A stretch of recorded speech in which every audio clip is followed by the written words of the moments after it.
ng inyong mga kapatid na Muslim sa Mindanao,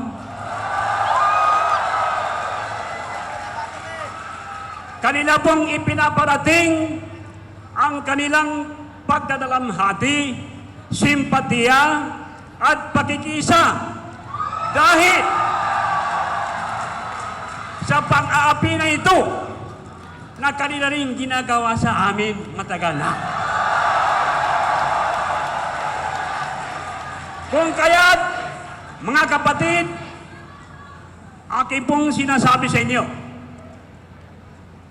kung ang kalaban niyo ay injustice, kung ang kalaban niyo ay DOJ, kung ang kalaban niyo dahilan sa injustice na yan ay ang gobyerno ng Pilipinas, kalaban din namin at kami.